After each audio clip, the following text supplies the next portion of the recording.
Hello friends, मैं हूं आपका दोस्त और होस्ट डॉक्टर आदित्य भट्ट। और आज हम एक सीरीज चालू करने जा रहे हैं जो पीडियाट्रिक टीबी को कवर करेगा। हम लोग आज स्टार्ट करेंगे with basics of paediatrics TB. और उसके साथ हम लोग सारे ऑर्गन सिस्टम्स और बाकी जो एक्स्ट्रा पल्मोनरी टीबी और पल्मोनरी टीबी का नेचुरल हिस्ट्री और उसका जो क्लिनिकल फीचर्स और इमेजिंग और इन्वेस्टिगेशन जो आएंगे उस पर फोकस करेंगे।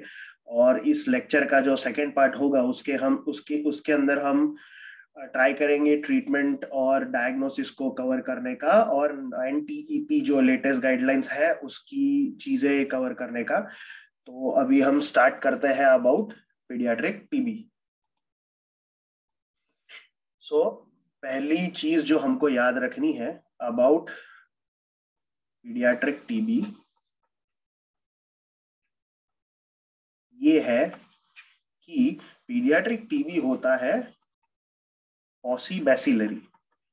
पॉसीबैसिलरी का क्या मतलब होता है? पॉसीबैसिलरी का मतलब ये होता है कि जो बैक्टीरियल लोड होता है वो पीडियाट्रिक टीबी में कम होता है कंपेयर टू अडल्ट। जैसे हमको पता है कि पीडियाट्रिक्स जो होता है, जो बच्चे होते हैं उनकी जो इम्यूनिटी होती है, जो रोग प्रतिकारक शक्ति होती है वो बड़ों से कम होती है। इसीलिए कम बैक्टीरिया या कम बैक्टीरियल लोड या लेस नंबर ऑफ बैक्टीरिया जब होते हैं उसके अंदर ही बच्चे इन्फेक्ट हो जाते हैं। तो बच्चों का जो टीबी होता है, स्पेशली जो पल्मोनरी टीबी होता है, वो पॉसीबैसिलरी होता है। और पॉसीबैसिलरी का क्या मतलब होता है कि भाई जब हम लोग इसका एएफबी स्टेनिंग करते हैं, जो बलगम का एएफबी स्टेनिंग करते हैं, तो उसके अंदर जैसे हमको पता है कि जेड स्टेन तब होता है जब 10⁵ बैक्टीरिया पर mm³ होते हैं, तभी ही पॉजिटिव आ सकते हैं। तो पॉसीबैसिलरी में चांसेस ये है कि जो बच्चे पहले तो बलगम निकालते नहीं है, बच्चों का बलगम निकालना इज वेरी डिफिकल्ट। जैसे आपको पता होगा बच्चे सुनते नहीं है, बच्चे मस्ती करते रहते हैं, तो उसके अंदर बच्चों का बलगम लेना बहुत डिफिकल्ट रहता है। और अगर मिल भी जाता है तो उसके अंदर चांसेस जो होते हैं, जो टीबी बैक्टीरिया आइसोलेट होता है वो बहुत कम होता है, क्योंकि जो बैक्टीरियल लोड होता है वो कम होता है। इसीलिए we do not prefer LJ staining.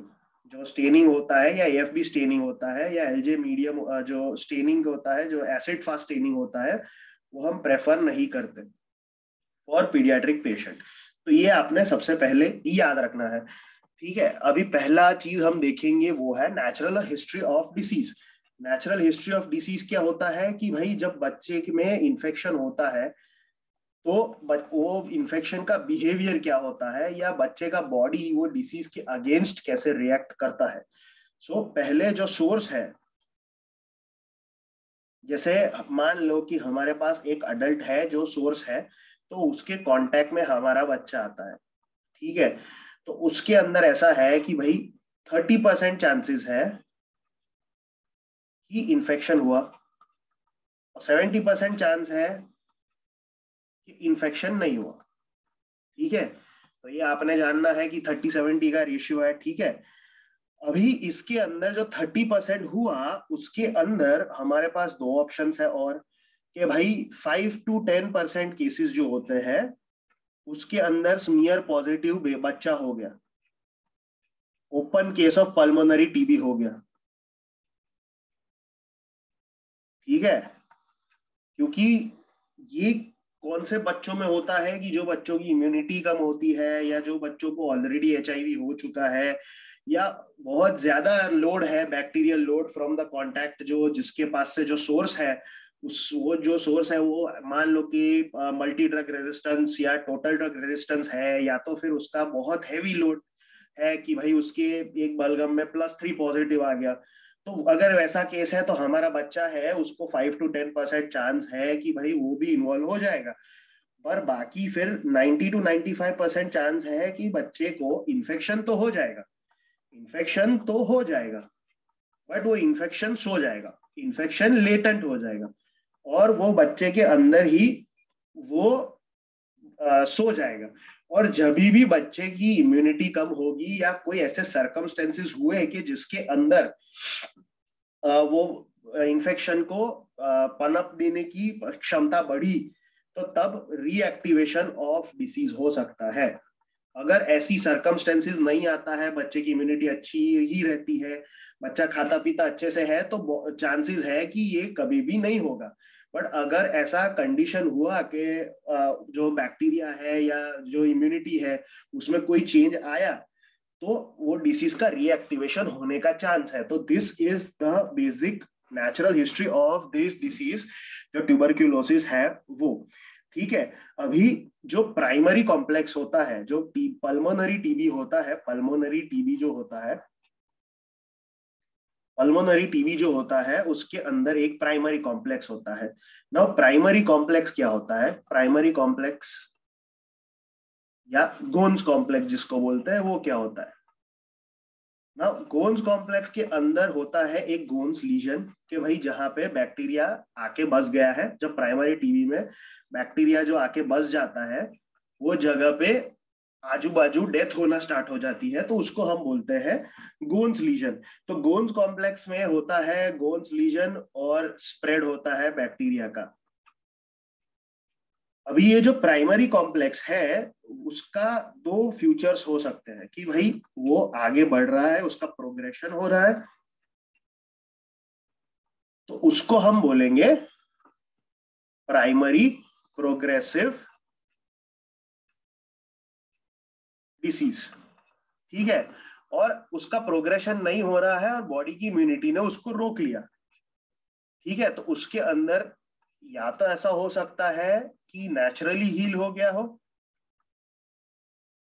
और या तो दवाई से ठीक हो गया हो, ट्रीटेड जिसको बोलते हैं। ठीक है। तो दिस इज द, इसको हम बोलते हैं कि भाई जो उसका जो आउटकम होता है, क्या आउटकम होता है प्राइमरी कॉम्प्लेक्स का, तो ये आउटकम होता है। ठीक है। अभी और क्या क्या हो सकता है जो स्प्रेड हो रहा है? हमने देखा कि भाई प्रोग्रेशन, प्राइमरी प्रोग्रेसिव जो हमने ऊपर देखा, प्राइमरी प्रोग्रेसिव टीबी जो हमने ऊपर देखा कि भाई वो गोन्स कॉम्प्लेक्स बड़ा हो रहा है। तो वो गोन्स कॉम्प्लेक्स बड़ा कैसे होता है? या तो वो होता है रीजनल लिम्फ नोड में स्प्रेड होके।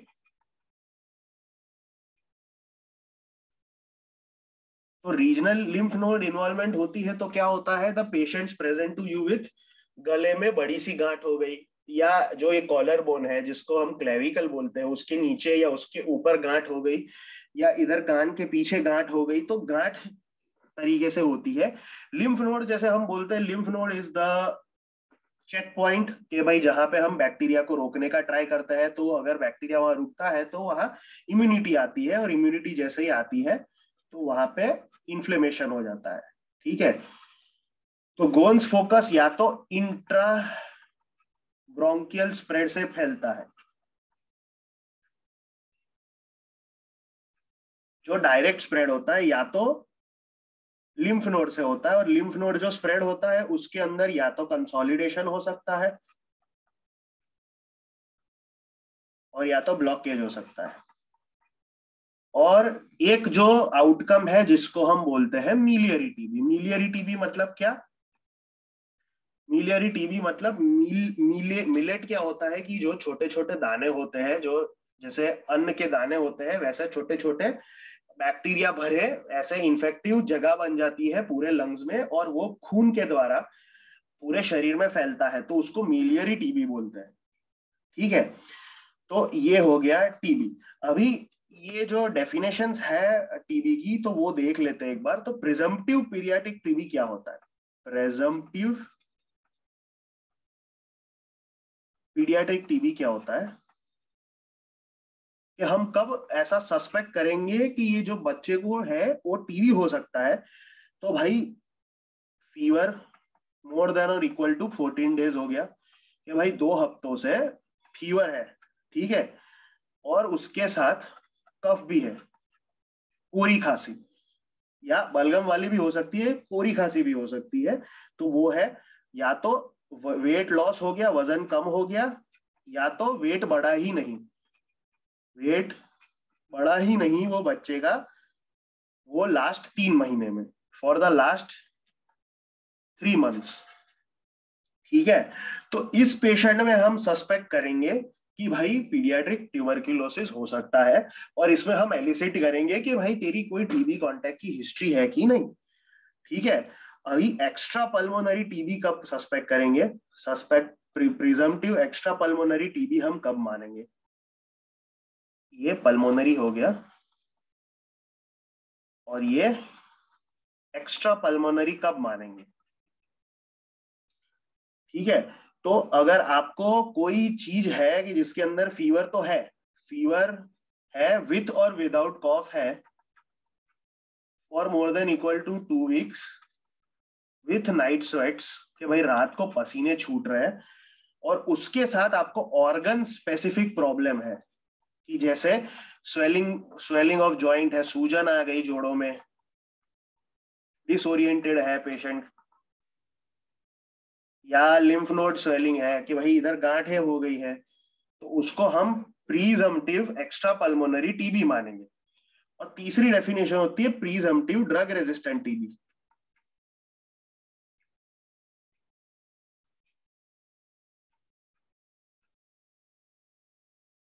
इसके अंदर जो ट्रीटमेंट हमने दी है, फर्स्ट लाइन ट्रीटमेंट दी है, उसका रिस्पॉन्स नहीं आया, first line treatment non responders, तो इसको हम बोलेंगे presumptive drug resistance. Even HIV with TB जो इन्फेक्शन है उसमें भी हम ऐसा मानेंगे कि भाई प्रीजम्पटिव ड्रग रेजिस्टेंट टीबी है। ठीक है, नाउ आपको क्या करना है कि भाई पीडियाट्रिक टीबी का, pulmonary TB, paediatric pulmonary TB का अप्रोच, तो जैसे कि भाई आपके पास जो क्लिनिकल फीचर्स है कि भाई फीवर आपका आया 2 वीक से ज्यादा, या अनरेमिटिंग कॉफ 2 वीक से ज्यादा आया, या वेट लॉस 5% जितना अगर पेशेंट को हुआ, तो लिख देते हैं फीवर कॉफ और more than equal to 14 days हो गया, और मोर देन और इक्वल टू 5% वेट लॉस हो गया इन 3 मंथ्स हो गया, तो हम लोग ऐसा सस्पेक्ट करेंगे कि भाई टीबी है। और जैसे हम लोग मानते हैं कि टीबी कांटेक्ट की हिस्ट्री पूछते हैं, तो टीबी कांटेक्ट की हिस्ट्री कितने टाइम में होनी चाहिए, contact with TB patient in past 2 years. पहले की डेफिनेशन में ऐसा था कि 5 साल तक अगर कांटेक्ट है तो वो सिग्निफिकेंट गिनते हैं, बट अभी जो आरएनटीसीपी की 2019 में गाइडलाइन आई है उसके अंदर क्लियरली लिखा है कि भाई 2 साल में कांटेक्ट की हिस्ट्री है तो हम लोग वो कांटेक्ट पॉजिटिव गिनेंगे कि भाई वो कांटेक्ट इज प्रेजेंट। तो ये पेशेंट में आपने क्या करना है, आपने करवाना है chest x-ray and skin test for TB. अभी मॉन्टुक्स टेस्ट वर्ड निकाल दिया है, मॉन्टुक एमटी निकाल दिया है, क्योंकि अभी और भी स्किन टेस्ट आ रहे हैं मार्केट में आएंगे, तो उसके लिए इन लोगों ने स्टैंडर्डाइज कर दिया है कि अभी मॉन्टुक्स टेस्ट के बजाय हम बोलेंगे स्किन टेस्ट करवाया। ठीक है, तो अभी इसके 3 आउटकम हो सकते, एक कि भाई चेस्ट एक्सरे में आपको क्लियर कट दिख रहा है कि भाई टीबी ही है। ठीक है, दूसरा आउटकम क्या हो सकता है कि चेस्ट एक्सरे में हमको पता नहीं चल रहा है कि क्या है, क्वेश्चन मार्क, कि भाई टीबी हो सकता है, टीबी नहीं हो सकता है, न्यूमोनिया जैसा भी हो सकता है, हमको नहीं पता। और तीसरा कंडीशन ये हो सकता है कि भाई चेस्ट एक्सरे बिल्कुल सा नॉर्मल आ गया, कि भाई इसमें कुछ है ही नहीं, एकदम नॉर्मल सा टीबी है। तो पहली कंडीशन जो है जिसके अंदर हम लोग ये जो चेस्ट एक्सरे पॉजिटिव है, तो उसके अंदर हमको करवाना है स्पूटम या गैस्ट्रिक लवाज फॉर WRDT। अभी WRDT क्या होता है, WHO standardised rapid diagnostic test, तो वो WRDT होता है। जैसे हमारे केस में हो सकता है CBNET, CBNET जो हम करवाते हैं, CBNET is a type of PCR, तो वो CBNET जो करवाते हैं वो WRDT होता है।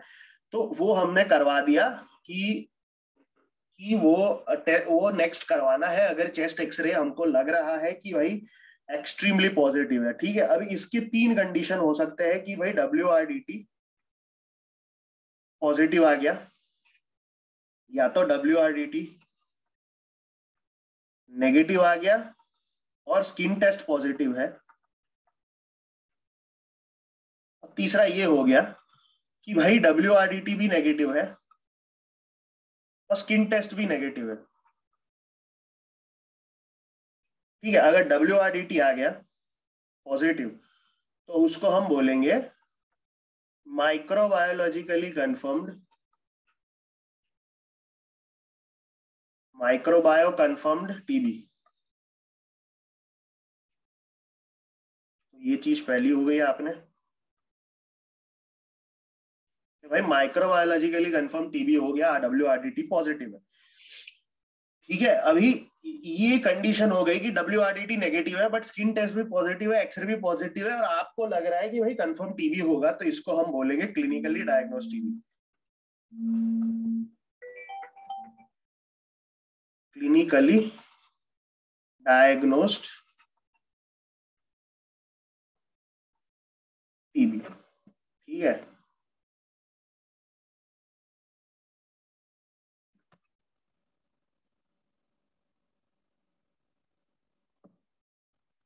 तीसरा कंडीशन ये हो गया कि ये आ गया तो इसके अंदर हम लोग, तीसरा ये आ गया कि दोनों नेगेटिव है तो रिफर टू अ एक्सपर्ट। ठीक है, समझ गए। अभी दूसरा सिचुएशन ये आ गया कि भाई चेस्ट एक्सरे में पता नहीं चल रहा है। ठीक है, तो आपने क्या करना है, एंटीबायोटिक देना है फॉर 14 डेज और फिर फॉलोअप करना है। अगर तभी भी लग रहा है आपने कि भाई कोई इशू है, पेशेंट इंप्रूव नहीं हुआ है, तो आपने क्या करना है, ये पेशेंट को 14 दिन बाद फॉलोअप में बुलाया, पेशेंट इंप्रूव नहीं हो रहा। ठीक है, तो आपने उसका WRDT करवाना है। ठीक है, फिर सेम कंडीशन हो गई कि WRDT पॉजिटिव आ गया, WRDT पॉजिटिव आ गया तो आपने उसको माइक्रोबायोलॉजिकली कंफर्म टीबी बनाना है। और अगर WRDT नेगेटिव आ गया, ठीक है, तो वापस आपने उसको एक्सपर्ट के पास भेज देना है कि भाई वो डायग्नोस करेगा आपके लिए। ठीक है, और अगर चेस्ट एक्सरे नॉर्मल है तो it is very less likely कि टीबी है। कुछ और सोचिए आप, वेरी लेस लाइकली टीबी है, बट स्टिल अगर आपको डाउट है आप एक्सपर्ट के पास भेजिए, कोई इशू नहीं है, एक्सपर्ट आपको हेल्प करेगा इसके अंदर। तो ये हो गया आपका एल्गोरिदम फॉर पल्मोनरी टीबी जो आपने पीडियाट्रिक में देखा है। नाउ अब जाते हैं एक्स्ट्रा पल्मोनरी टीबी में।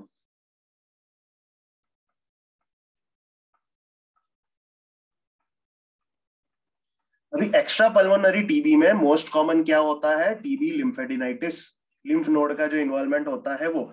और उसके लिए जो एक्स्ट्रा पल्मोनरी टीबी होता है उसके लिए आपका जो इन्वेस्टिगेशन है वो होता है FNAC, fine needle aspiration biopsy या साइटोलॉजी, FNAB और FNAC। अभी कौन सी कंडीशन क्या लिख के आएगा कि आपको ऐसा सोचना है कि ये टीबी लिम्फेडिनाइटिस हो सकता है, तो ये आपको ये वर्ड्स के लिए लुकआउट करना है कि भाई मैटेड लिम्फ नोड है, नेक्रोटिक लिम्फ नोड है, या डिस्चार्जिंग साइनस है, नॉन हीलिंग साइनस है।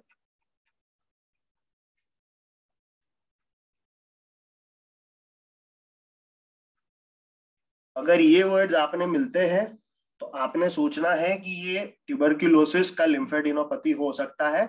और जब आप उसका FNAB FNAC करोगे तो उसके अंदर ग्रैन्युलोमेटस अगर चेंज होता है और या तो स्टेन पे AFB पॉजिटिव आता है तो वो टीबी है।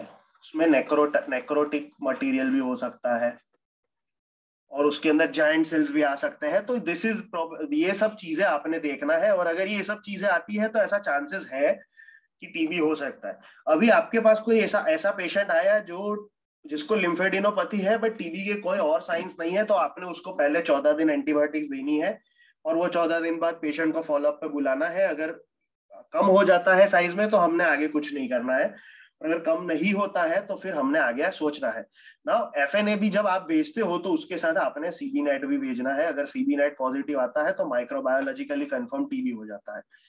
ठीक है, दूसरा क्या हो सकता है? दूसरा हो सकता है प्लूरल इफ्यूजन।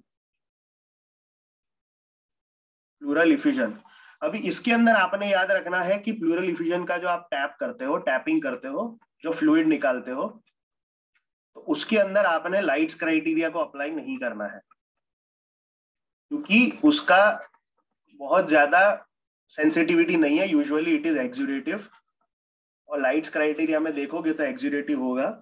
और अगर आप टैपिंग करते हो तो टैपिंग का जो ADA है, एडिनोसिन डीएमिनेज, जो अडल्ट्स में बहुत कॉमनली यूज होता है, एडिनोसिन डीएमिनेज मोर देन हम 40-45 से गिनते हैं तो वो पॉजिटिव होता है।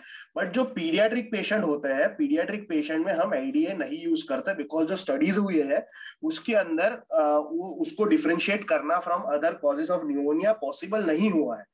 ठीक है, तो आपने लाइट्स क्राइटेरिया लगाना है, आपने माइक्रोस्कोपी करना है, और आपने माइक्रोबायोलॉजिकल इन्वेस्टिगेशंस करने हैं। पर उसका सेंसिटिविटी, जो CB नेट है उसका सेंसिटिविटी भी पुअर है, बिकॉज जो इफ्यूजन होता है उसके अंदर बैक्टीरियल कंटेंट होना वो जरूरी नहीं है, प्लस इतना बैक्टीरिया थिक होता है और इतने सारे मटेरियल्स होते हैं, तो उसका सेंसिटिविटी इज वेरी पुअर।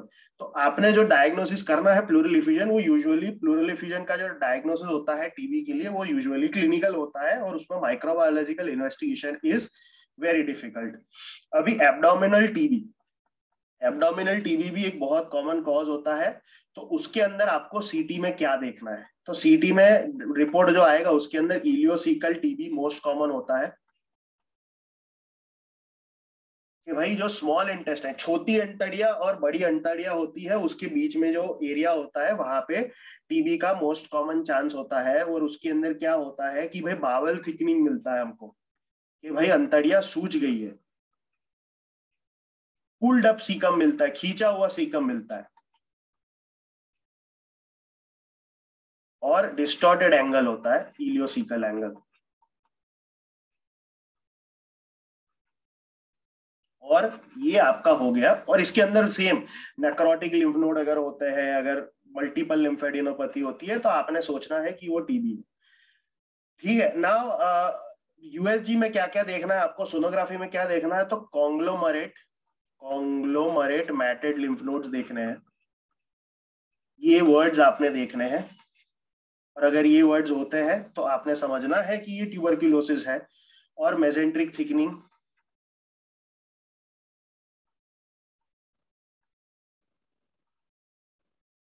ठीक है। फिर केक्ड मेसेंट्री या केक्ड ओमेंटम, और लॉक्यूलेटेड आसाइटिस, पेट में जो पानी भर जाता है उसको असाइटिस बोलते हैं। तो वो लॉक्यूलेटेड असाइटिस है तो आपने सोचना है कि वो ट्यूबरक्यूलोसिस हो सकता है।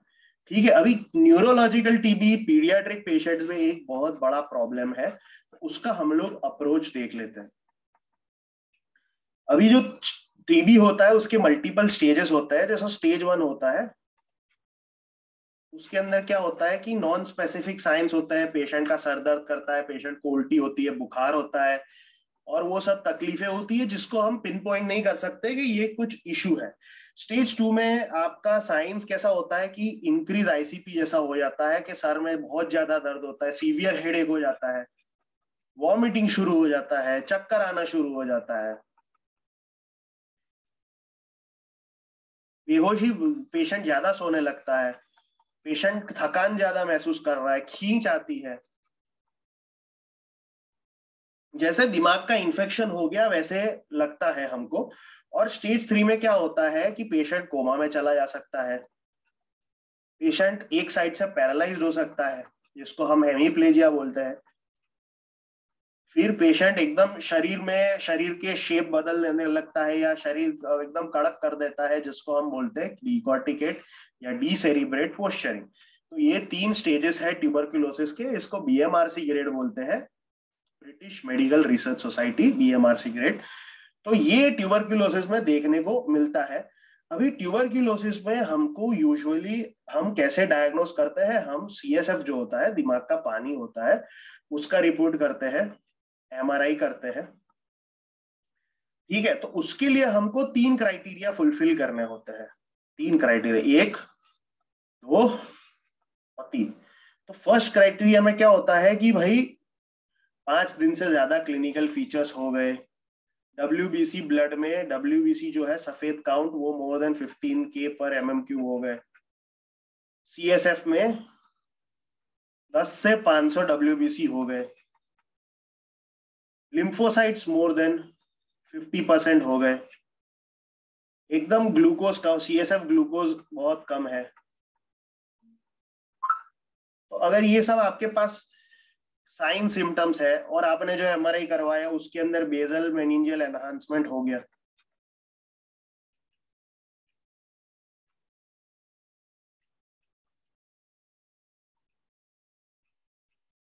हाइड्रोसेफेलस हो गया,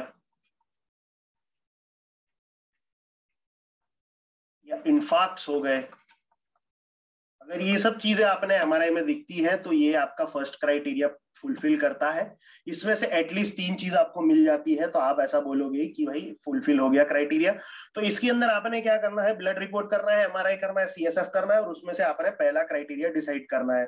अभी दूसरा क्राइटेरिया, उसके अंदर 2 से ज्यादा रिस्क फैक्टर होने चाहिए। अभी रिस्क फैक्टर हम किसको मानेंगे कि भाई इम्यूनो कॉम्प्रोमाइज्ड या HIV पेशेंट है, या पेशेंट कुपोषित है जिसको हम सैम बोलते हैं, सीवियर अक्यूट माल न्यूट्रिशन। ये 2 चीज हो गई, ठीक है। और तीसरा ये हो गया कि भाई TB कॉन्टैक्ट पॉजिटिव है / कॉन्टैक्ट पॉजिटिव। तो ये जो 3 चीज हमने देखी, इसमें से कोई भी 2 पॉजिटिव होती है तो हम ऐसा बोलेंगे कि क्राइटेरिया 2 भी पॉजिटिव है। और तीसरा क्राइटेरिया हम देखेंगे भाई TB कोई शरीर, TB कॉन्टैक्ट एल्सवेयर या TB डिसीज एल्सवेयर, कि भाई आपको ऑलरेडी पहले से फेफड़ों का TB है या पेट का TB है या दिमाग के सिवा कोई भी और ऑर्गन का TB है। तो पहली चीज क्या हो गई कि आपने रिपोर्ट से पता लगाना है। क्राइटेरिया 1 जो होते हैं वो रिपोर्ट्स होते हैं। सो क्राइटेरिया 1 में आप देखते हो इन्वेस्टिगेशंस या रिपोर्ट, क्राइटेरिया 1। और क्राइटेरिया 2 में आप क्या करते हो, रिस्क फैक्टर देखते हो। क्राइटेरिया 3 में आप क्या देखते हो कि TB और कहीं है कि नहीं। तो ये 3 में से अगर 2 पॉजिटिव हो गए तो आपने अज्यूम कर देना है कि ये दिमाग का TB है और इसको एज ए TB मेनिंजाइटिस ही ट्रीट करना है। अभी आप MRI रिपोर्ट में क्या देखोगे तो आपको ऐसा लगेगा कि भाई ये ट्यूबरक्यूलोसिस ऑफ द ब्रेन है। तो उसके अंदर 2 सेंटीमीटर से बड़ा लीजन है, उसको हम ट्यूबरक्यूलोमा बोलते हैं। अगर 2 सेंटीमीटर से बड़ा लीजन है तो ट्यूबरक्यूलोमा ही है वो, मोर लाइकली कि वो ट्यूबरक्यूलोमा है, और रादर देन दूसरा एक न्यूरोसिस्टिसर्कोसिस जो होता है उसके सिवा ट्यूबरक्यूलोमा है, जिसके अंदर इररेगुलर लीजन, इररेगुलर शेप है, थिक आउटलाइन है, और पेरीलीजनल इडीमा है। ठीक है, तो अगर ये फाइंडिंग्स आपने मिलते हैं तो आपने समझना है कि ये TB हो सकता है। और कहाँ कहाँ TB हो सकता है कॉमनली, तो TB बोन में हो सकता है। बोन में मोस्ट कॉमन होता है स्पाइन, और मोर फॉर लॉन्ग बोन्स भी हो सकता है। ठीक है, तो ये हो गया आपका जनरल मोटा मोटा जो TB का इन्फेक्शन का जो लोकेशंस है, TB कहाँ कहाँ होता है, और बेसिक डेफिनेशंस और बेसिक पैथोजेनेसिस ऑफ TB जैसे आपको समझाया है। अगले लेक्चर में हम TB का ट्रीटमेंट, TB की डेफिनेशंस और प्रोफाइलैक्सिस थेरेपी पे डिस्कशन करेंगे। और आशा करता हूँ आपको ये वीडियो में समझ आया हो, आपको वीडियो अच्छा लगा हो। और अगर आपको वीडियो अच्छा लगता है तो आप please like, share and subscribe जरूर करना। Thank you so much.